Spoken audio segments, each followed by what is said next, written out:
Alors, on est frappé par toute l'ambiguïté concernant le nom d'Israël. C'est assez effarant.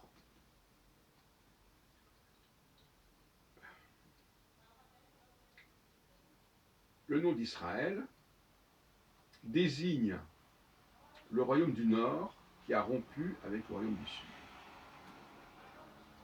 à la mort de Salomon. Et quand on a des formules comme écoute d'Israël, ce sont des formules qui ont été adressées au royaume du Nord et que le royaume du Sud a récupéré. D'ailleurs, c'est indiqué. Mes propos à l'adresse du royaume du Nord, est-il dit, seront intéressants aussi pour le royaume du Sud, c'est-à-dire pour Yehoud. Mais il reste que lorsqu'on s'attaque à Israël, on s'attaque au royaume du Nord. Hein, il faut dire les choses comme elles sont. Alors il y a une ambiguïté, parce qu'après, on a désigné les Juifs comme étant Israël. Bon, mais ça c'est une ambiguïté, c'est tout à fait regrettable. D'autant plus que le mot juif veut dire gens de Juda. Bon, et puis après on a parlé des Israélites en France. Les Juifs se disaient Israélites. Et après ils sont devenus Juifs. Alors c'est amusant parce qu'Israélites c'est justement les gens du Nord, les Juifs les gens du Sud. Alors pourquoi a-t-on appelé le nouvel État d'Israël, le nouvel État juif, Israël?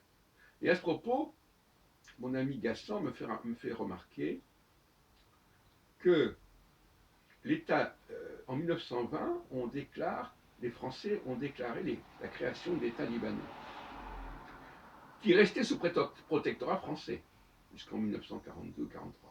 Mais il y avait déjà l'idée d'un État libanais, parce qu'un État libanais peut être sous protectorat. Mais les Anglais n'ont pas fait la même chose, ils n'ont pas déclaré au début des années 1920, puis même 30, la création d'un État hébreu. Or, les deux États étaient jumeaux, plus ou moins.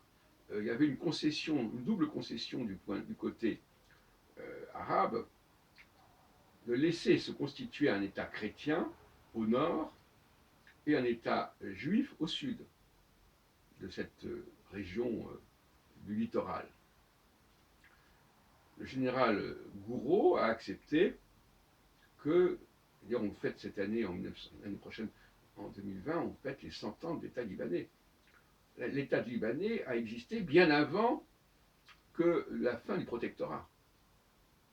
De même que d'ailleurs, il y avait une structure marocaine avec le roi du Maroc bien avant la fin du protectorat français.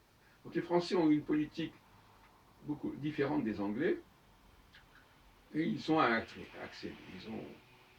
favorisé la création d'une structure locale beaucoup plus nettement que les Anglais, aussi bien au Liban qu'au Maroc, si je ne me trompe. Donc voilà, alors je pense que si les Anglais avaient,